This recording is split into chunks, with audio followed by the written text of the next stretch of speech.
फिर कहीं जाके झोपड़ा बना लेंगे, फिर तो मुसलमानों को जलील करेंगे कि तुम सरकारी इलीगल जमीन पे बढ़ गए। फिर जाहिर सी बात है जहाँ मुसलमानों की आबादियाँ बच जाती है और जब 50-50 साल निकल जाते हैं तो जाहिर सी बात है जब 50 साल की जब आबादी होती है तो आबादी कम से कम 50,000 के ऊपर होती है, और 50,000 की आबादी के अंदर कम से कम 4-5 मस्जिद पाई जाती है, मदरसे पाए जाते हैं। फिर जाहिर सी बात है बिल्डोजर के उस पर भी चढ़े, जैसा आसाम में चला, मस्जिदों पे बुलडोजर चले, मदरसों पे भी चले, और क्या बोल के चले कि सरकारी ज़मीन है।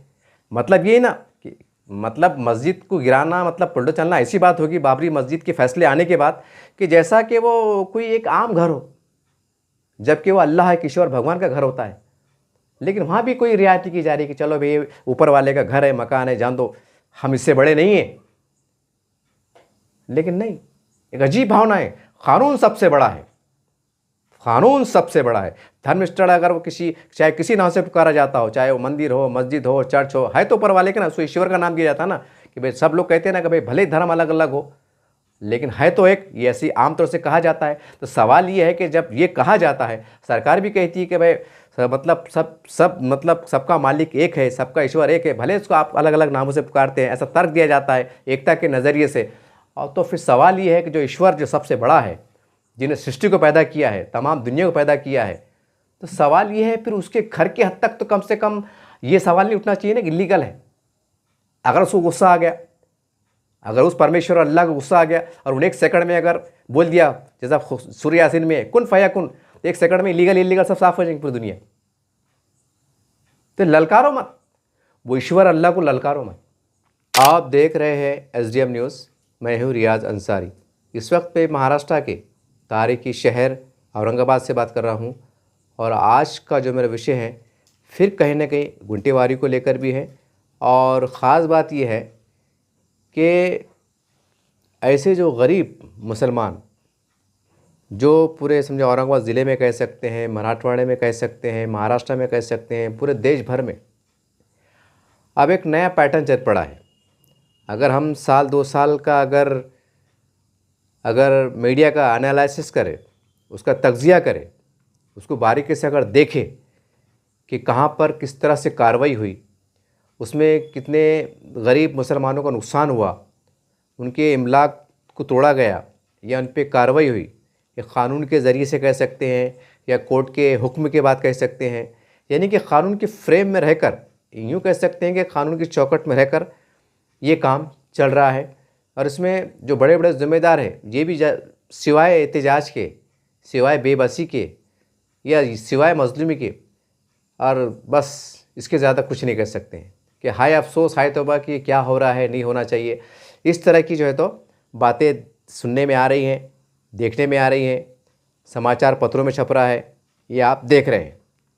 ये वीडियो बनाने का मेरा मकसद ये देखिए कि आज अगर बहुत बारीकी से अगर पूरे देश भर के मुसलमानों का, जहाँ जहाँ मुसलमान बसते हैं, छोटी बड़ी आबादी कह सकते हैं, छोटे बड़े शहर कह सकते हैं, छोटे बड़े गांव देहात कह सकते हैं, तो जो भी है, तो यहाँ पर मुसलमानों को सबसे बड़ा उनका मसला अब रिहाइश का है।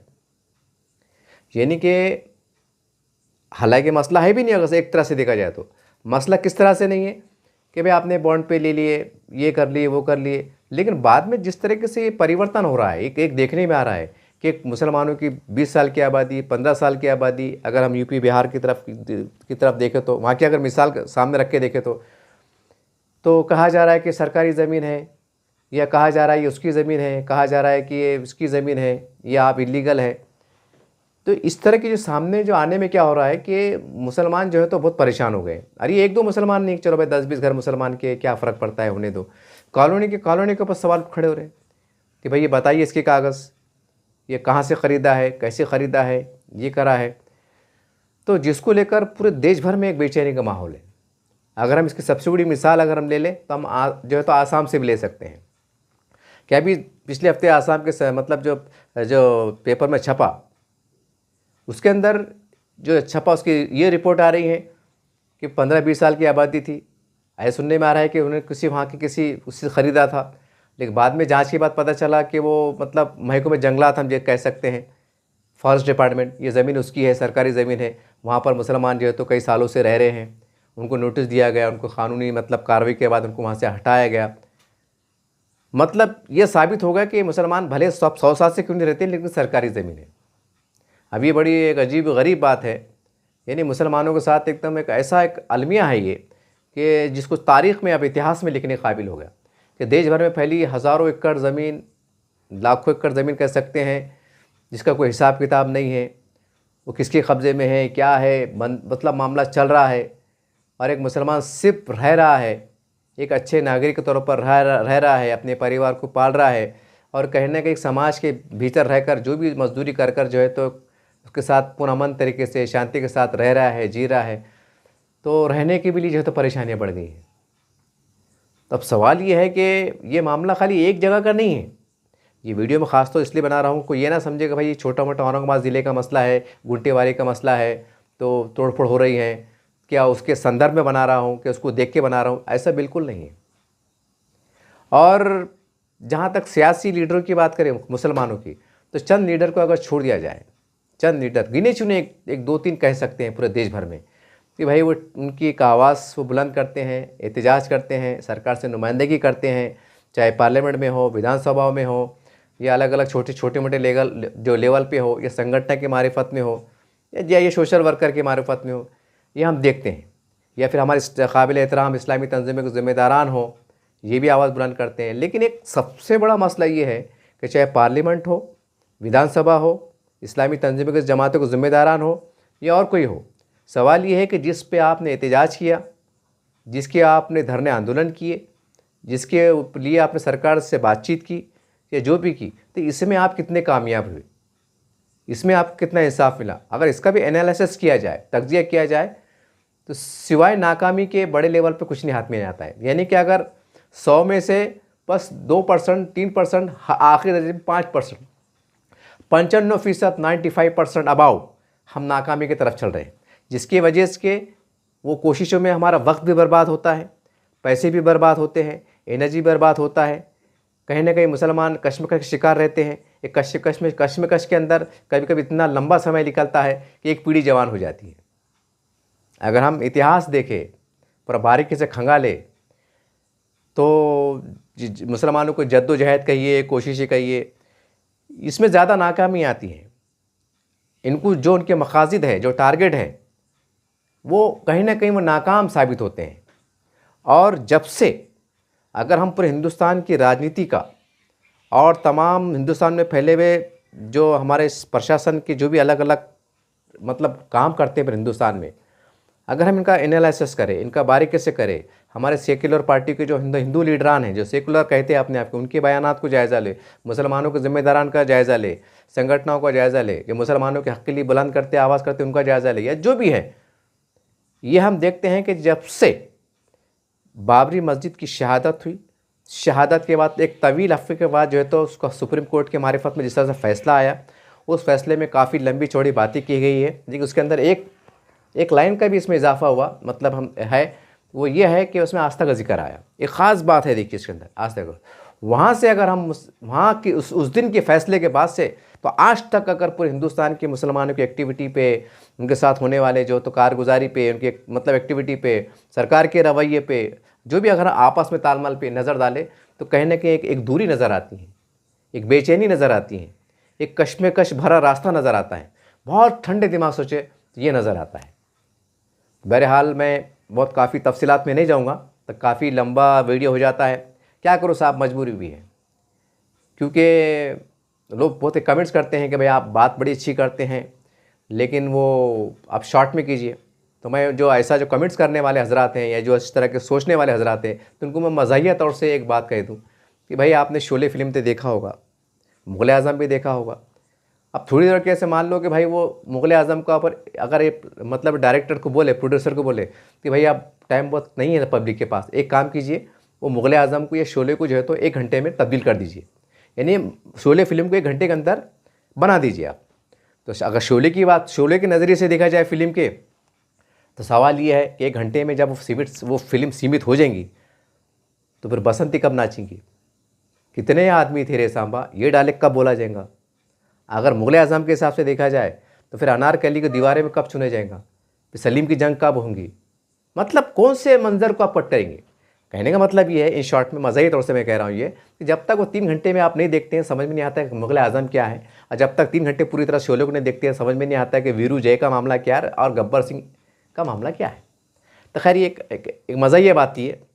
लेकिन सवाल ये है, मैं आ जाता हूँ फिर असली मौजू की तरफ, कि देखिए अब हमारे जो बड़े हैं, हमारे बोले तो मुसलमानों के जो बड़े ज़िम्मेदारान हैं, मैंने तो पहले खुले तौर से कह दिया कि अब मुसलमानों की जो तमाम जो बिला लिहाज पूरे हिंदुस्तान में जो जितनी भी सेकुलर पार्टियां हैं जिनके अलग अलग नाम हैं, उनसे जो जुड़े मुसलमान नेता हैं, चाहे उसमें आमदार हो, खासदार हो, प्रदेश अध्यक्ष हो, या कोई भी ओहदे पे रहे आप, तो ये मुसलमानों के लिए ज़्यादा कुछ नहीं कर सकते हैं। ये एक रबड़ स्टैम्प की तरह है। मैंने पहले कहा कि चंद लीडर है, लेकिन बाकी जो है वो एक मतलब एक सियासी महवर में है, या उसको मोटे अल्फाज में कह सकते हैं कि सियासी ग़ुलाम है। ये सिर्फ अपनी पार्टी की जय जयकार के लिए, अपनी पार्टी की कामयाबी के लिए जितनी मेहनत करते हैं उतनी कौम के लिए नहीं करते हैं। सिर्फ थोड़ा बहुत मगरमच्छ के आंसू बहा लेते हैं, वो भी कब, इलेक्शन के माहौल के ऊपर। वो भी एक आदमी मुद्दे को लेकर कहा देते हैं, सहानुभूति कर लेते हैं, और जो है तो एक तरह के मुसलमानों को गुमराह कर देते हैं, कभी सेकुलरिज्म की आड़ में, कभी जमहूरियत की आड़ में, कभी हिंदू मुस्लिम की आड़ में, कभी मंदिर मस्जिद की आड़ में, कभी फ़िरका परस्ती की आड़ में, तो कभी इसके नाम पर, कभी भाजपा के नाम पर, कभी सेना के नाम पर, कभी आरएसएस के नाम पर, कभी बजरंग दल के नाम पर। मतलब एक बहाने से जो है मुसलमानों को या तो डराने की कोशिश की जाती है या उनको गुमराह करने की कोशिश की जाती है। और ये सिलसिला जो है तो लगातार 50 साल से चल रहा है, क्योंकि हिंदुस्तान आज़ाद होने के बाद 25 साल बहुत बेहतरीन गुजरे, जब इतना जहर नहीं फैला हुआ था, लेकिन बाद में 50 साल देगा आहिस्ता आहिस्ता आहिस्ता, तो आज तक तो आपको सबको पता है, ज़्यादा डिटेल में जाने की ज़रूरत नहीं है। अब सवाल ये है, मैंने तमाम एंगल से तो आपको ले लिया, तो बोले का मतलब ये है कि भाई आपको, चलो मैं असली मुद्दे की तरफ आ जाता हूँ, कि अब पूरे हिंदुस्तान में अब हमारे चारों पाँचों इस्लामी तंजीमों के ज़िम्मेदारान हैं। जमात इस्लामी हिंद, जमीयत उलमा हिंद, उसमें अरशद मदनी सईद साहब है, महमूद मदनी साहब है, अहले सुन्नत व जमात, सुन्नी जमात है, अहले हदीस है, अल्हम्दुलिल्लाह। अब ये मुसलमानों के एक ऐसे तंजीमें, जमातें हैं जो मुसलमानों की उम्मीद का एक आखिरी किरण है। बाकी इनको कोई दरवाजे नज़र नहीं आ रहे। अब हैरान हो रहे होंगे कि भाई इसके अंदर ये चारों पाँच इस्लामी तंजीमी जमातें क्या कर सकती हैं। आप बहुत बड़ा काम अंजाम दे सकते हैं, आप कसम है खुदा की, इतना बड़ा काम अंजाम दे सकते हैं आप कि उसको भी इतिहास में लिखा जाएगा।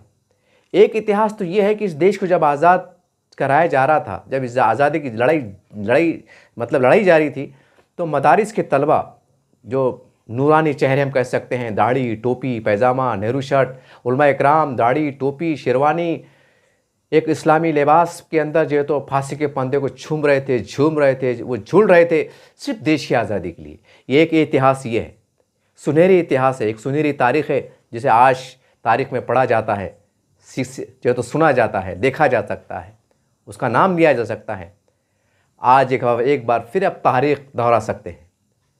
अब तो कोई लड़ाई लड़ना नहीं है, क्योंकि हमारा देश आज़ाद हो गया अल्हम्दुलिल्लाह। अब ठीक है, कुछ टेक्निकल वजूहात हैं, तंगदस्ती है, तंग नज़री हो गई है।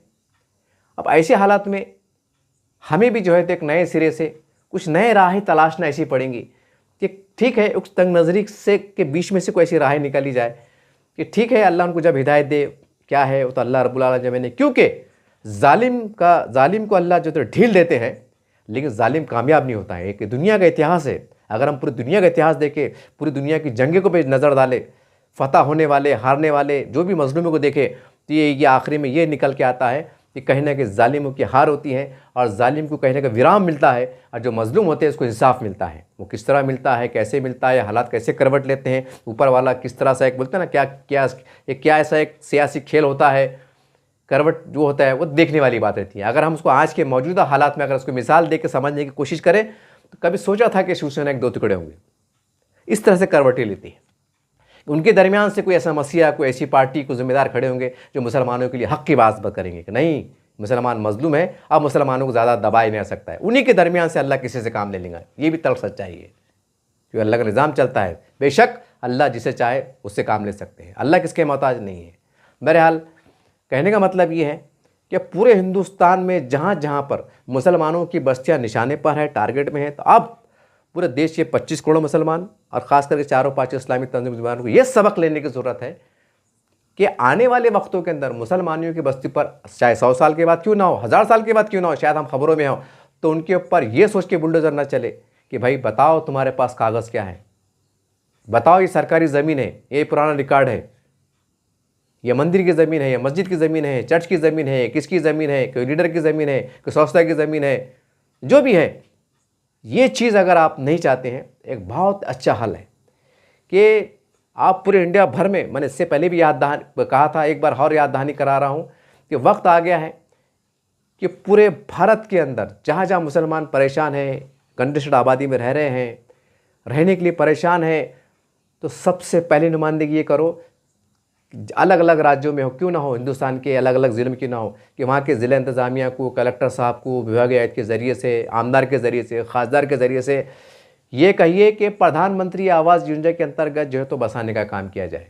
क्योंकि जब प्रधानमंत्री आवास योजना के अंतर्गत घर बनेंगे, चाहे छोटे क्यों ना हो, तो कहीं ना कहीं लीगल रहेंगे, वो साफ़ सुथरे रहेंगे, क्योंकि सरकार उसको मंजूरी दे रही है, सरकार उसका लेआउट निकालती है, मंजूरी देती है, जैसा जो भी है, पानी की, लाइट की, रास्तों की, जो भी है, एक बाज़ाब्ता नक्शा बनता है। तो वहाँ पर गरीब मुसलमानों को जो है तो आप जो है तो घर दिलाने की सब एक बाज़ाब्ता, एक जैसा हम निवेदन देते हैं, हम आमतौर से देखते हैं निवेदन देते हैं कि भाई पानी का मसला है, लाइट का मसला है, कभी हुजूर की शान में गुस्ताखी हो जाती है, लाखों लोग रोड पे आते हैं, हम देखते हैं मतलब मुसलमान जो होते हैं जमहूरी अंदाज से अलग अलग मौक़े पे अलग अलग लड़ाई लड़ते हैं पुरअमन तरीके से। तो अब जितने भी मुसलमानों की तंजीमें ज़िम्मेदारान हैं या सियासी लीडरान हैं, तो सबसे पहले ये देखो, चाहे औरंगाबाद हो, जालना हो, नांदेड़ हो, परभनी हो, नासिक हो, भिवंडी हो, थाने हो, कल्याण हो, नागपुर हो, जो भी है, जैसे जैसे ज़िले हो, जो भी है, यहाँ के जो भी है कि यहाँ पर मुसलमानों की जो है तो रहने सहने की हालत क्या है। अगर यहाँ दिख रहा है आपको कि कंजेस्टेड है, मतलब एक बड़ी आबादी, वहाँ का एक सर्वे निकालो कि मान लीजिए जालना है, अब जानने में फ़र्ज़ करो मुसलमानों की आबादी थोड़ी देर के वास्ते मान लो 2 लाख है, लेकिन 2 लाख में 1,10,000 किराए से रह रहे। औरंगाबाद है, औरंगाबाद के अंदर मान लो एग्जांपल, औरंगाबाद की आबादी 5 लाख है, लेकिन 5 लाख में अगर 3-3.5 लाख जो है तो किराए से रह रहे, खाली 1.5 लाख के पास क़ज़ाती मकान है, तो ये 3.5 लाख जो किराए से रह रहे। तो अब इनके लिए सरकार को आप बिल्कुल एक पुरअमन तरीके से, जमहूरी अंदाज से, मतलब एक निवेदन भी दो, इसके वास्ते धरने मोर्चे भी निकालो, सरकार पे प्रेशर बनाओ कि भाई इनको जो है तो घर की योजना के अंदर घर जल्दी से जल्दी बना के दो। ये आपसे फुकड़ में नहीं मांग रहे हैं, ये पैसे लेके जो है तो आपको फेडेंगे महीने को महीना। तो ये आप मुहिम शुरू कर दो। आप ये अब जब ये मुहिम शुरू करेंगे, पूरे हिंदुस्तान के हर ज़िले में, हर तालुके में, जहाँ जहाँ मुसलमान बसते हैं, जहाँ पर मुसलमान मतलब बेयार मददगार है, या वो अजीब गरीब बस्तियों के सहारे से रह रहे हैं, या इलीगल ज़मीन पर रह रहे हैं, सरकारी ज़मीन पर रह रहे हैं, तो बिला ताख़ीर आप जाग जाइए, आप बेदार हो जाइए कि वहाँ का जायज़ा लीजिए और सरकार को निवेदन दीजिए, अपने अपने शहर का जायज़ा लीजिए कि वहाँ आबादी कितनी जो है तो मतलब किराए से रह रही है, जिनको बेघर लोग हैं उनका आंकड़ा निकालिए, उनको जो है तो उनके फॉर्म कलेक्ट कीजिए, उनके आधार कार्ड मंगाइए, उनके अपने तौर से सर्वे कीजिए, वो सर्वे रिपोर्ट पूरी बनाकर उनके आधार कार्ड के साथ, पूरे नामों के साथ जो है तो सरकार के सामने ज़िला कलेक्टर के मारिफत में जो है तो मांग कीजिए कि भाई फ़ला फ़ला शहर में, फ़ला फ़ला तालुका विलेज में इतने मुसलमान बेघर है, इनको जो है तो प्रधानमंत्री आवास योजना तत्काल में जो है तो घर बनाने की मुहिम शुरू की जाए। क्योंकि आप जब घर नहीं बना के देंगे, फिर ये कहीं जाके अटक जाएंगे, या हो सकता है फिर मजदूरी मारे मरता क्या नहीं करता, फिर कहीं जाके झोपड़ा बना लेंगे, फिर तो मुसलमानों को जलील करेंगे कि तुम सरकारी इलीगल जमीन पे बैठ गए। फिर जाहिर सी बात है जहाँ मुसलमानों की आबादियाँ बच जाती है, जब 50-50 साल निकल जाते हैं, तो जाहिर सी बात है जब 50 साल की जब आबादी होती है, तो आबादी कम से कम 50,000 के ऊपर होती है, और 50,000 की आबादी के अंदर कम से कम 4-5 मस्जिद पाई जाती है, मदरसे पाए जाते हैं। फिर जाहिर सी बात है बिल्डोजर के उस पर भी चढ़े, जैसा आसाम में चला, मस्जिदों पर बिल्डोजर चले, मदरसों पर भी चले, और क्या बोल के चले कि सरकारी ज़मीन है। मतलब ये ना कि मतलब मस्जिद को गिराना, मतलब पुलटो चलना, ऐसी बात होगी बाबरी मस्जिद के फैसले आने के बाद कि जैसा कि वो कोई एक आम घर हो, जबकि वो अल्लाह के ईश्वर भगवान का घर होता है। लेकिन वहाँ भी कोई रियायती की जा रही कि चलो भाई ऊपर वाले का घर है, मकान है, जान दो, हम इससे बड़े नहीं हैं। लेकिन नहीं, एक अजीब भावना है, कानून सबसे बड़ा है, कानून सबसे बड़ा है। धर्मस्थल अगर वो चाहे किसी नाम से पुकारा जाता हो, चाहे वो मंदिर हो, मस्जिद हो, चर्च हो, है तो ऊपर वाले के ना, उसको ईश्वर का नाम दिया जाता है ना, कि भाई सब लोग कहते हैं ना कि भाई भले ही धर्म अलग अलग हो, लेकिन है तो एक, ये ऐसी आमतौर से कहा जाता है। तो सवाल ये है कि जब ये कहा जाता है, सरकार भी कहती है कि भाई मतलब मतलब सबका मालिक एक है, सबका ईश्वर एक है, भले इसको आप अलग अलग नामों से पुकारते हैं, ऐसा तर्क दिया जाता है एकता के नज़रिए से। और तो फिर सवाल ये है कि जो ईश्वर जो सबसे बड़ा है, जिन्हें सृष्टि को पैदा किया है, तमाम दुनिया को पैदा किया है, तो सवाल ये है फिर उसके घर के हद तक तो कम से कम ये सवाल नहीं उठना चाहिए ना कि इलीगल है। अगर उसको गुस्सा आ गया, अगर उस परमेश्वर अल्लाह को गुस्सा आ गया और उन्हें 1 सेकंड में अगर बोल दिया, जैसा सूरह यासीन में कुन फयाकुन, 1 सेकंड में इलीगल सब साफ हो जाएंगे पूरी दुनिया। तो ललकारो मत, वो ईश्वर अल्लाह को ललकारो मत। ये ठीक बात नहीं है। चाहे कोई भी समाज के रहो, हमारे हिंदू भाई रहो, मंदिर हो, चर्च रहो, कम से कम धार्मिक मसले में नहीं करना चाहिए इस तरह की राजनीति, क्योंकि वो उसका घर है, परमात्मा का घर है। तो इसके ऊपर सरकार को बहुत संजीव, अगर सच में चाहते हैं कि हिंदुस्तान मजबूत हो, अंदर से मजबूत हो, बंदर से मजबूत हो, तो ये हरकत बंद कर देना चाहिए। तो बहरहाल मैं आ जाता हूँ असली मौजू की तरफ। अब तो जमान जिम्मेदारों को चाहिए, जितने मुसलमान के नेता हैं, अब ये बोलने से काम चलने वाला नहीं। वो बीजेपी फिरका परस्त पार्टी है, वो ऐसी है, चुनाव में चल रहे हैं, वो बयानात दे रहे हैं, मीडिया से बात कर रहे हैं। अब ये जो है ना, ये सिलसिला बंद कर दो आप। अब कानून का जवाब कानून से। अब एक बात जहन में रखो, आप बोल बचन नहीं। अब चाहे छोटा नेता हो, बड़ा नेता हो, कोई भी पार्टी का हो, कुछ भी हो, एक बात जहन में रखो कि आप यहाँ से आप जो भी बात बोलेंगे तो कानून के दायरे में ऐसा सटीक बैठना कि कुछ भी नहीं कर सकते। वे बोलते हैं ना संविधान है, बोलते हैं ना कानून सबसे बड़ा है। तो आप कानून की परिभाषा को समझने की कोशिश कीजिए। अपने हर एक्टिविटी को, अपने हर दायरे के अंदर रवाने में मत बोलिए, बेधड़क मत बोलिए, सोच समझ के बोलिए। जब संविधान की दवाई देते ना, संविधान को और ज़्यादा बारीकी से पढ़िए, समझने की कोशिश कीजिए, कानून की स्टडी कीजिए। जिस विषय पे आप बोल रहे हैं उसमें कानून क्या कहता है, कानून की तरफ से सहूलत हमें क्या मिलती है, बाबा साहब के संविधान ने क्या अधिकार दिया है, इसकी स्टडी करिए। मुंह में आया बोल दिए, बोलते हैं ना, मुंह में आया बोल दिए और नीचे से ऐसी हरकत मत करो। आप कानून बिल्कुल ऐसा बोलना चाहिए कि यार क्या बात है यार, तो साला ये हमको मतलब दाढ़ी वाला, टोपी वाला मुल्ला समझ रहे थे, हजरत लुंगी में आ रहे, ये तो फराफा मराठी में बातें कर रहे, ये तो एक्ट की बातें कर रहे।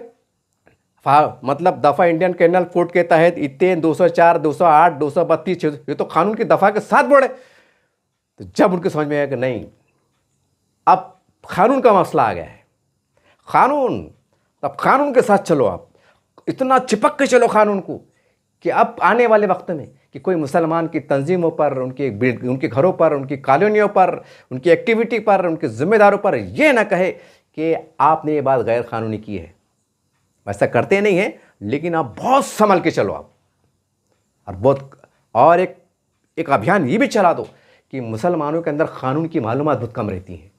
संविधान तो बोलते हैं, लेकिन संविधान में क्या क्या अधिकार दिए हुए हैं, ये अधिकार को भी ज़रा आप मंजर आम पे लाने की ज़रूरत है कि संविधान क्या चीज़ है, संविधान किस ताकत का नाम है, उसके अंदर क्या अधिकार है, कौन से पन्ने पे क्या लिखा हुआ है। कम से कम एक आम मुसलमान को इतना शऊर होना चाहिए, इतनी कानूनी मालूमात होना चाहिए कि अगर उस पर कोई बला आती है, मुसीबत आती है, तो उनको दिमाग में आना चाहिए कि नहीं, कानून हमारे साथ है, हम कानून के साथ लड़ेंगे और इंशाअल्लाह हम कामयाब होंगे। ये सोच की ज़रूरत है। इससे भी हौसला मिलता है। तो बहरहाल मैं कहना ये चाह रहा हूँ कि अब पूरे हिंदुस्तान में मुहिम चला दो।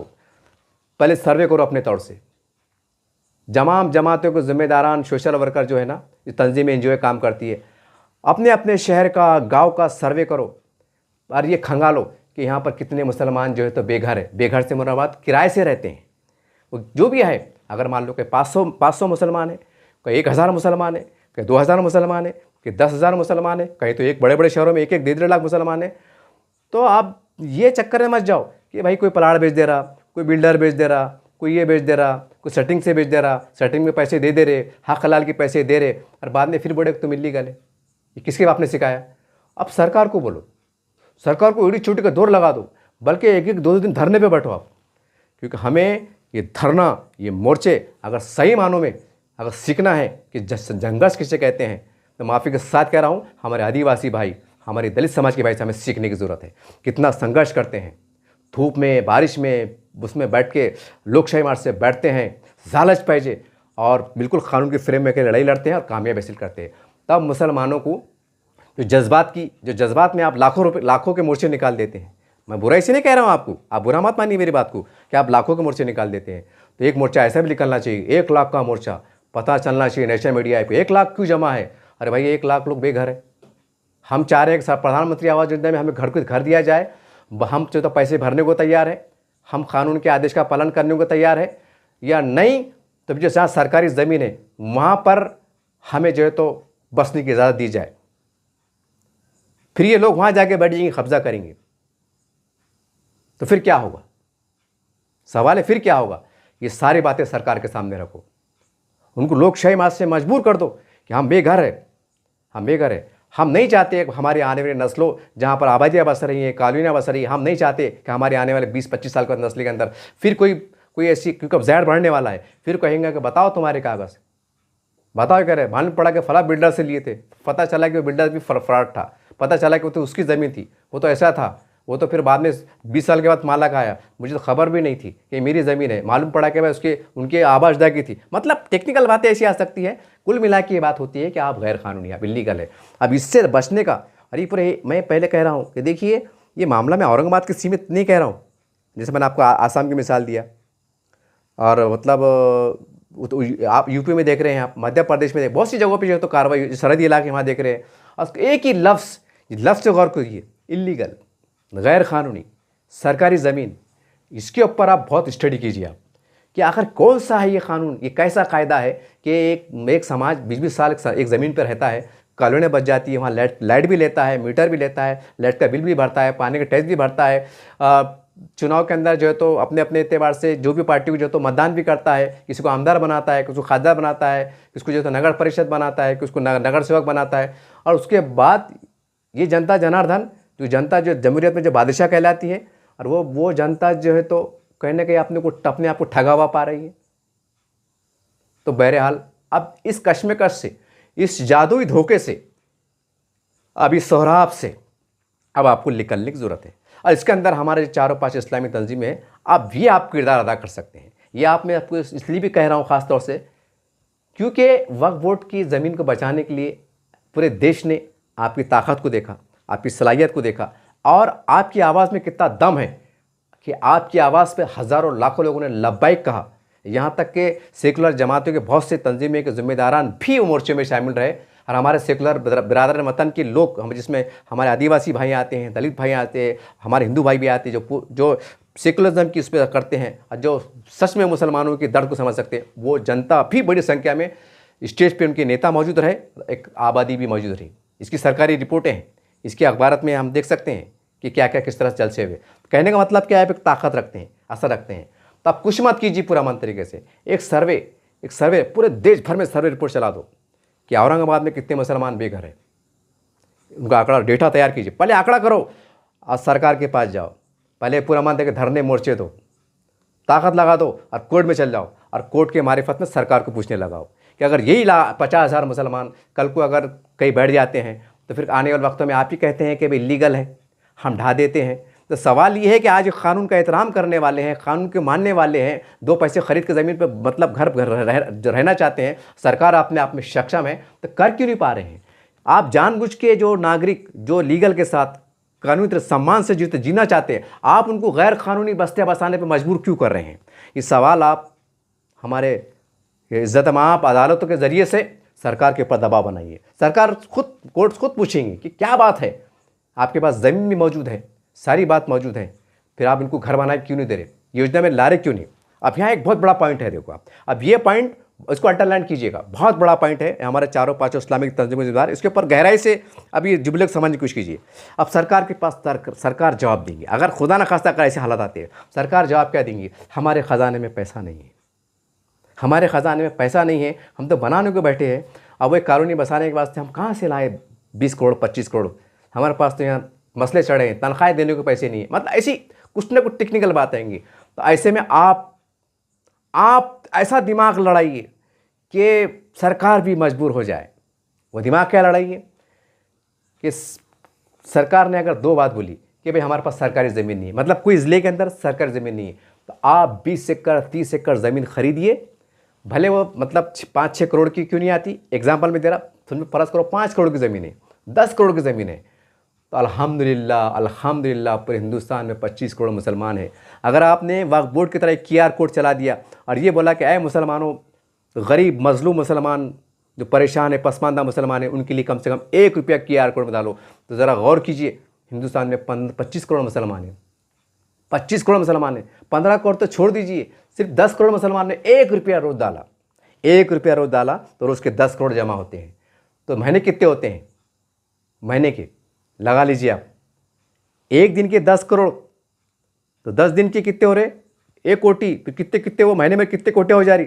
सिर्फ 1 रुपया सदका, खैरात, इमदाद, मदद, एक QR कोड डालिए, उसका अकाउंट डिक्लेयर कीजिए, अकाउंट को शेयर कीजिए, अलग राज्यों का अलग अलग रखिए, सरकार के जेंड में रखिए, सरकार को पता चलेगा भाई पूरी ईमानदारी से पैसा आ रहा है। न तो लोग ये भी लगा लेंगे भाई कौन सी जहादी तंजीम में पैसे दे रहे क्या करी, सरकार को पता चलेगा वाकई 1 रुपया आ रहा है। सरकार की निगरानी में, सरकार के विश्वास में लेकर काम कीजिए। अब बोलिए अगर 1 रुपया आप जमा करते हैं तो 40-50 करोड़ जमा होते हैं। ज़मीन खरीद के उसका लेआउट करके और सरकार को बोलिए कि ठीक है इसके पैसे तो हम मुसलमानों से बाद में ले लेंगे, मुसलमानों को, लेकिन पहले आप जो है तो प्रधानमंत्री आवास योजना के अंदर जो है तो घर बना के दीजिए। 2.5 लाख की सब्सिडी तो आप दे रहे, उनको बना 5 साल में मतलब जाहिर सी बात, अब ज़मीन आप लेआउट पूरा क्लियर करके दे रहे तो बनाने में क्या फ़र्क पड़ता है, आप बना के दे दो। ज़मीन हम देते हैं, आप वो ज़मीन के पैसे हम बाद में वसूल कर लेंगे।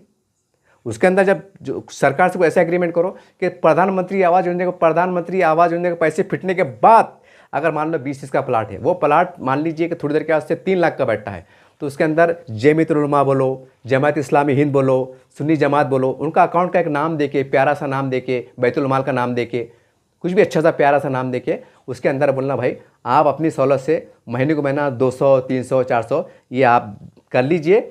बाद में जमीयत की जो हमारे एक सोसाइटी जो रहेंगे रजिस्टर्ड, अगर हम मतलब जिम्मेदार मतलब इंतकाल भी हो गए तो फ़र्क नहीं पड़ने वाला, सोसाइटी का अपना एक निज़ाम रहेगा, जैसा दस्तूर का निज़ाम रहता है, दस्तूर चलते रहता है, सरकारें आती जाती रहती, लेकिन दस्तूर जिंदा रहता है, कानून जिंदा रहता है। इसी प्रकार से कुछ कानून कायदे ऐसे सोसाइटी के बना लो कि भाई वो आपके जब पैसे फिरिएंगे तो जमीयत के दफ्तर पे आना, हमारा बिल्डर मतलब कंस्ट्रक्शन का एक ऑफिस अलहदा रहेगा, उसके कानून के माहिरीन वहाँ से बैठे रहेंगे। जैसे आपके 3 लाख फिरिएंगे, 3 साल में, 4 साल में, 10 साल में फेड़ो जी, कोई टेंशन की बात नहीं। बाद में रजिस्ट्री हल्लू से कागज़ ले चल जाना कि भाई ये 20-30 का जो प्लाट है हमने जमीयत ने हमको दी थी, हमने जमीयत उलमा को 5 साल में पैसे फेर दिए, हमारे को रजिस्ट्री कागज़ हमारे जेब में आ गए। अब रहा कंस्ट्रक्शन का सवाल, तो हमने प्रधानमंत्री आवास योजना में फेर दिए, 2.5 लाख की सब्सिडी ले लिए, हम अच्छे नागरिक बन गए। अब कोई नहीं कर सकता तुम इल्लीगल हो, बताओ तुम्हारे कागज़, कोई नहीं कर सकता। अब थोड़ा जो है ना उठना पड़ेगा कि कानून की दुहाई, संविधान की दुहाई, हमारे साथ जुल्म हो रहा, हमारे साथ ज़्यादती हो रही, अरे ये हो रहा। आज आसाम की मिसाल ले लो, आसाम की मिसाल ले लो ना, एक सबूत है तुम्हारे सामने, तमाम 4-5 इस्लामी तंजीमों के सामने एक सबूत है, जिंदा ठोस मिसाल है कि वहाँ के हज़ारों, मैं समझता हूँ जब पेपर के जो समाचार के अनुसार 3,300 3,000 के करीब जो है तो घरों को वो हटाया गया, उसके अंदर मदारिस के पर भी हटाया गया, मस्जिदों को भी हटाया गया, क्योंकि वो सरकार जब की बता थी।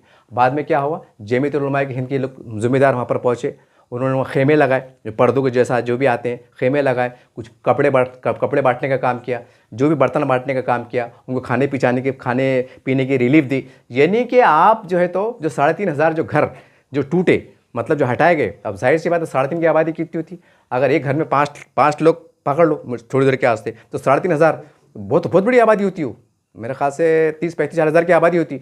अब इतनी आबादियों को संभालने के वास्ते फिर आप उनके बच्चों को जो है तो मेडिकल कैंप भी लगा रहे, अनाज भूखे मर रहे तो उनको राशन पानी की किट भी पहुंचा रहे, उनके खेमे भी लगा रहे, उनको जो भी ज़रूरत है ज़िंदगी के तहत जो है तो मदद भी पहुंचा रहे। अब ये मदद कहाँ से आ रही, ये मदद ये है अल्लाह के नेक बंदे जो खामोश तरीके से जो है तो मजलूमी की मदद करना चाहते हैं, गरीबों का सहारा बनना चाहते हैं, अपनी ज़कात के ज़रिए से, अपनी इमदाद के ज़रिए से, आतियात के ज़रिए से, ये अल्लाह आप पे भरोसा करते हैं। इस तरह से पैसा जमा होता है और वो पैसा जो है तो गरीबों में तकसीम होता है एक अच्छे अंदाज से, कानून के सामने, सरकार के सामने, सारी बातों के सामने होता है। तो कहने का मतलब ये है कि भाई अगर वो ज़मीन अगर लीगल होती तो उसमें बिल्डर चलता क्या। अब आपने जो खेमे लगाए, जो भी तकसीम हो रही, और 2-4 महीने अल्लाह ना करे तूफ़ान आ गया, बारिश आ गई और कुछ कम ज़्यादा नुकसान हो गया, या कुछ लोग बहने का अंदेशा है, तो और जाहिर सी बात और उनको सिक्योरिटी सेफ जगह पर ले आने को और पैसा लगेगा, तो जाहिर सी बात आप ये बोलेंगे नहीं, हमने जो है तो अब 1 करोड़ रुपये लगा दिए, अब हमारे पास पैसा नहीं है। नहीं, जैसे हालात गंभीर होंगे वैसे दर्दमंद अपील होंगी, पूरे देश के मुसलमानों से अपील होंगी, ऐ मुसलमानों, आसाम के मुसलमान परेशान हैं, हज़ारों मुसलमान खुले ज़मीन के नीचे है, दरिया के किनारे है, नदियों के किनारे है, कभी भी फैल सकते हैं, दीजिए मदद ताकि हमको महफूज मुकाम पहुँचाते। अब ऐसी जब जज्बाती अपील होंगी, जो 10 देने वाला है 50 रुपये देता, जो 100 देने वाला है 500 नोट देता, यानी कि लाखों रुपये जमा हो जाते, लाखों करोड़ों रुपये जमा मतलब पूरे इंडिया लेवल पे हो जाते। तो कहाँ की अक्लमंदी है, कहाँ की अक्लमंदी है। ये हमारे को ये रवैया चेंज करना पड़ेगा मोहतरम, करना पड़ेगा। कब तक हम ये आज पॉलिसी में अमल रहे कि हम उजड़ते जाएं, और उजड़े बाद जो है तो चंदा हो। हम उजड़ते जाएं, कैसी सोच है हमारी, मफलू जाना सोच है। एक ऐसा छोटा दायरा बना लिया है कि हमारा जो पैसा है सदक़े का, इमदाद का, जो भी है, अल्हम्दुलिल्लाह अल्हम्दुलिल्लाह, जो तो हम डेवलपमेंट की तरफ नहीं जा रहे हैं, बल्कि अजीब गरीब है। मतलब गड्ढा हो गया, गड्ढे को भर दिए, आगे नहीं बढ़ रहे, गड्ढा हो गया, गड्ढे को भर दिए, वो मिसाल हो रही। एक इनकलाबी सोच पैदा कीजिए, आप उस समझने की कोशिश कीजिए। ये पूरे हिंदुस्तान के अंदर इलीगल के नाम पर, सरकारी ज़मीनों के नाम पर कार्य हो रही है। सवाल ये है कि हज़ारों मुसलमान जो बेचारे कम पढ़े लिखे होते हैं, कानून की ज़्यादा मालूमात नहीं होती है, बेचारे फंस जाते हैं, तो उनकी रहनुमाई कैसे करेंगे? क्या जमीयत उलमा के तमाम ज़िम्मेदारान, के तमाम सियासी लीडरान, के तमाम समाजी ज़िम्मेदारान क्या आसाम जाके करेंगे? आप बार बार आसाम को चक्कर मारेंगे, एक एक मुसलमान की रहनुमाई करेंगे कि भैया बता कागज़, लिंक पेपर बता, मैं चेक करता, तो बाद में ले, मेरे से मशवरा कर, मैं तो राय देता। कैसा मुमकिन है? आसान रास्ता है, मुश्तरका तौर पर पैसे जमा करो, 15 एकड़ 20 एकड़ ज़मीन लो, जहाँ जहाँ मुसलमानों के मसले हैं, और जो है तो मुसलमानों को बसाने का काम करो। और पहली बार तो रोटी कपड़ा मकान देना सरकार की जवाबदारी है। पूरे हमारे संविधान ने जो अधिकार दिया है, जो हमारे हुकूक़ है, उसे अच्छे अंदाज से, क़ानूनी अंदाज से, एक लोकशाही अंदाज से, पुरअमन तरीके से रोड पे आइए, मोर्चे निकालिए, सरकार को बोलिए कि आज हम नहीं चाहते इलीगल बस्तियों में रहना, हम नहीं चाहते इलीगल ज़मीन पे रहना। सरकार ने बोलना अरे बाबा तुम जाओ, हम तुम्हारी तरफ नहीं आते, पलट के नहीं देखेंगे। बोला नहीं, हमको लिख के दो। अब हम नहीं चाहते कि हमारी पीढ़ी पे इन मौका आ जाए कि हमारी पीढ़ी, हम तो खबरों में रहेंगे और हमारी पीढ़ी को कहा जाएगा कि भाई बताओ कागज़। अगर आज प्रधानमंत्री आवास योजना के अंतर्गत अगर पूरे शहर में, गांव में, खेड़े में कहीं 2000 के 500 के 10,000 के 300 अगर घर बना के देते हैं लीगल तरीके से, और वो बेचारे पास में पैसे फिर देते हैं, तो उनकी आने जो भी नस्लें बाकी रहेंगे इंशाअल्लाह वो ये बताएंगे कि देखो हमारे दादा का था, प्रधानमंत्री आवास योजना में हमने पैसे भरे थे, ये हमारे लीगल पेपर है।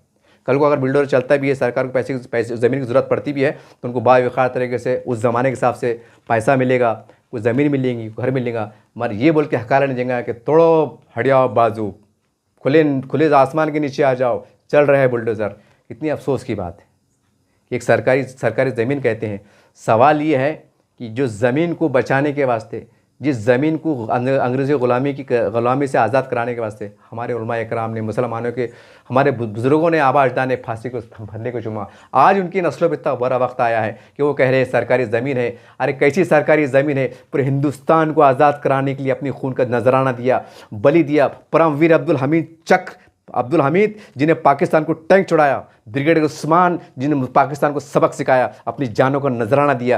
क्या तस्वुरात थे कि मेरा मुल्क है, मेरी सरजमीन है, क्या हिंदू क्या मुसलमान सब मेरे भाई हैं। आज उनकी नस्लों पे आज ऐसा वक्त आता है कि बताइए सरकारी ज़मीन है जिसकी, और वो सरकारी ज़मीन जिसके ऊपर कोई दुश्मन ममालिक अगर आँख पीट उठा दे, तो यही मुसलमान जो है तो अपनी जान का नजराना देने के लिए बेताब बैठे हैं, अपने जान देने का बेताब बैठे हैं, शहादत देने के लिए बेताब हैं, और उनको कहा जा रहा है कि सरकारी ज़मीन है। कितना अलमिया है ये, कितना अलमिया है। ठीक है, कानून अपनी जगह है, कानून का एहतराम भी अपनी जगह है, लेकिन कानून क्या बता ही नहीं सकते? ठीक है सरकारी ज़मीन है, आपको चालान भर दीजिए, आपको बना के दे देते हैं।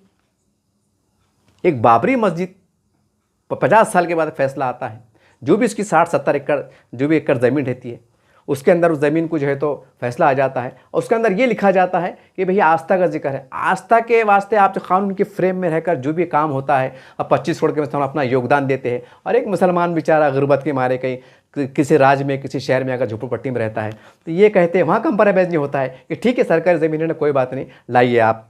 सरकारी भाव तो क्या है, आज का आंकड़ा क्या है, 1-1 लाख है। ठीक है, आप एक काम करो, 4 में 25-25 हज़ार देना, ये आपकी ज़मीन लीगल होगी। तो आप भी नागरिक है भारत के, सम्मान से जिए, डेवलप हो, राज्य में, देश की तरक्की में अपना योगदान दीजिए। कैसा मुमकिन नहीं है? कैसी सोच है हमारी, कैसी सोच है हमारी कि हम चांद पे जा रहे हैं, विश्व गुरु होने का दावा कर रहे हैं, और आज कई भारत के नागरिक, इसमें सभी समाज के लोग आते हैं, किसी की संख्या कम है, किसी की संख्या ज़्यादा है, वो रहते हैं, वो बोलते हैं कि नहीं सरकारी ज़मीन है, जबकि ये मातृभूमि है, सबकी सरजमीन है, हर समाज का अधिकार है। बताइए ना, तो गरीब ने कहाँ जाना, कहाँ जाए कि सरकार की जवाबदारी नहीं है, कहाँ जाए? बहरहाल वीडियो बनाने का फिर मैं आ जाता हूँ असली मुद्दे की तरफ कि अब 3 काम करना है तमाम सियासी पार्टी के लीडरान मुसलमान, चाहे छोटे हो बड़े हो, संगठन हो, जो भी हो, छोटी हो बड़ी पार्टी हो, अब आप एक एजेंडे पे काम करेंगे हमेशा, और भी एजेंडे काम करिए, एक एजेंडे बिछा लीजिए कि एक सर्वे के अंदर अपने अपने शहरों में, गांव के अंदर बेघर मुसलमानों का आंकड़ा तलाशिए, उसको आधार कार्ड के साथ जोड़िए, उनके परिवार के आधार कार्ड लीजिए, सबकी दरखास्तें लीजिए, उस पर मेहनत कीजिए, 1 महीना 2 महीने 6 महीने मेहनत कीजिए, 4-5 3-4 गट्ठे बनाइए, एक गट्ठा कलेक्टर के मारिफत में सरकार से बात कीजिए, नई बात बनती है तो मोर्चे निकालिए, फिर भी नई बात बनती है तो फिर अदालत ही जाइए, और एक डट जाइए। ऐसा नहीं है निवेदन दे दिए सो गए, एक खाली धरना निकाल दिए जैसा बहुत बड़ी जंग जीत लिए सो गए, नहीं। हमें आदिवासी भाई, हमारी दलित भाई उसको संघर्ष करते हैं, जब तक कामयाबी नहीं मिलती है जब तक संघर्ष करते हैं, हमें सीखने की ज़रूरत है।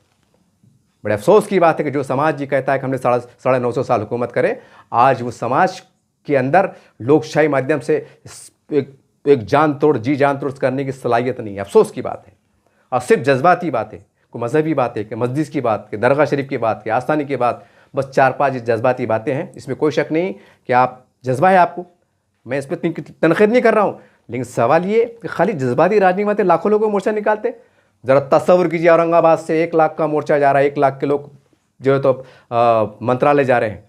औरंगाबाद के भाई मुसलमान है 1 लाख लोग, ये बेघर लोग हैं, और हमें जो प्रधानमंत्री आवास योजना के अंदर हमको घर दीजिए, ये पैदल चले जा रहे हैं, गाड़ी में चले जा रहे हैं। तो क्या नेशनल मीडिया नोटिस लेगा कि सरकारें नहीं देखेंगी कि यार क्या बात है, ये लोग तो पूरा मन तरीके से सरकारी आवास मतलब घर बना के दे बोले, और बदले में जो है तो पैसे फिरने के बोले, और आज ये रोड कैसा है। हमें इस तरीके से उनको झिझोड़ना पड़ेगा, उनको एहसास दिलाना पड़ेगा। इंशाअल्लाह कामयाबी मिलेंगी, 100% मिलेंगी, 1 लाख तक के मिलेंगी, लेकिन आपको जुनून के साथ, एक जोश के साथ आना पड़ेगा, और उससे ज़्यादा कहीं ज़्यादा, क्योंकि हमने पहले कहा कि सरकारी जो मुसलमान के नेता होते हैं ये अपने समाज के कम वफादार होते हैं, और सियासी पार्टियों को इतनी वफादारी करते हैं, और अब बाप रे, अगर उनके आका ने बोल दिए कि बैठ जाओ तो सो जाएंगे, और सो जाओ तो पता नहीं क्या करेंगे। समझ जाइए आप, ये मामला है। लेकिन जब कौम की बात आएंगी 17 कीड़े लगा लेंगे, आपने भी कीड़े लगा लेंगे, अरे उनको समझना था ना, अरे कैसा है ना, यानी अपने को पंक्चर करेंगे। मगर ये नहीं बोलेंगे कि नहीं यार कुछ हो सकता है, लेकिन नहीं, बहरहाल ये नहीं कर सकते। अगर 2-4 मुसलमान लीडर अच्छी भी है, बहुत चिल्ला पुकार करे, पार्लियामेंट में चिल्ला पुकार करे, विधानसभा पुकार करे, अरे बाबा तुम्हारी बात की दखल नहीं ली जाती तो चिल्ला पुकार उछल कूद कर टाइम पास करके चुप काई को गारत कर रहे मुसलमानों को। जब बताओ ना, अगर 10 साल का आंकड़ा निकाल ले, जितने भी भारत मतलब जितने भी पार्लियामेंट में मुसलमानों जितने खासदार हैं, कोई भी पार्टी करो, उन्होंने मुद्दे को उठाया और कामें मिली नहीं मिली, इक्का दुक्का को मिली, मतलब 99% नहीं मिली। मतलब ये आप शो पुट अप, हम मुसलमानों के लीडर है, काय के लीडर है, तुमने चिल्ला पुकार करे, जो भी करे, बड़े बड़े भाषण दिए, लेकिन मुसलमानों को काम नहीं हुआ। क्या काम के चिल्ला पुकार करना, घर में बैठो 2 रकात नमाज पढ़ लो, अल्लाह से मांग लो, हो सकता है अल्लाह उनसे काम ले लेगा। ये सबसे सही तरीका। बहरहाल मैं आ जाता हूँ असली मुद्दे की तरफ। मैं ये कहना चाहता हूँ कि देखिए, चारों 5 इस्लामी तंजीम जिम्मेदार है, अल्हम्दुलिल्लाह आप ये मोमेंट को हाथ में ले लिए, आपने एक वक्फ बोर्ड को हाथ में लिया है ना, अल्हम्दुलिल्लाह आपके जज्बे को सलाम है। एक पूरे हिंदुस्तान में एक मोमेंट को हाथ में ले लीजिए कि जहाँ जहाँ मुसलमानों की आबादी है, अच्छे अंदाज से सर्वे कीजिए। सर्वे करने को छुटमुका खेल नहीं है कि 2 महीने लगेंगे कि 3 महीने लगेंगे, 4 महीने लगेंगे, उसके दस्तावेज जमा कीजिए आधार कार्ड के साथ। जैसा मैं हूँ, अगर मेरे पास घर नहीं है, मेरे घर में अगर 5 मेंबर है, मेरा आधार कार्ड, मेरे परिवार का आधार कार्ड, बाज़ाब्ता दरखास्त के साथ, आधार कार्ड के साथ, कि साहब मेरा घर कहीं भी नहीं है, अगर मैं छूट बढ़ाऊँ तो मेरे पे कार्रवाई की जाए, एकदम ठोस के साथ, साफ शिफाफ तरीके से। गट्ठे लिया कि सरकार से मांग करो और बैठ जाओ रोड के ऊपर, कलेक्टर ऑफिस, विभागीय आयुक्त, वहाँ पर बैठ जाओ, सुबह शाम तक बैठो, बार बार धरने दो। सरकार को एक बात बोलो कि अब बहुत हो गया, अब बहुत हो गया। तुम बहुत बोलते ना कानून कानून कानून, अब हम कानूनी तरीके से हम हमारा रहने का अधिकार मांगते हैं। या तो हमें ज़मीन अलॉटमेंट कीजिए, आप ज़मीन दीजिए, हम झूठ बना के रह लेंगे, या नहीं तो हमें प्रधानमंत्री आवास योजना में घर बना के दो। अगर उसमें कोई टेक्निकल बात आती है कि हमारे पास फंड की कमी है, ऐसा है वैसा है, हम देते थे, तो फिर मुसलमान की तंजीम में भी जो है तो थोड़ा अलर्ट पे रहे। आप जो है तो ऐसा QR कोड चला दे कि 1 रुपया सबका खैरात के नाम से दो गरीब मजलूम मुसलमानों के लिए। हम जो होते हैं महाराष्ट्र में, औरंगाबाद में 20 एकड़ ज़मीन खरीदने वाले, वो ज़मीन जो है 20 करोड़ की है, अल्हम्दुलिल्लाह। 1 रुपया कट करेंगे, 20 एकड़ ज़मीन खरीद लो, सरकार के हवाले कर दो। एक ऐसा कानून के ध्यान का एग्रीमेंट करो कि साहब ये पैसे हम बाद में मुसलमानों से ले लेंगे, लेकिन पहले अपने पैसे वसूल कर लो आप।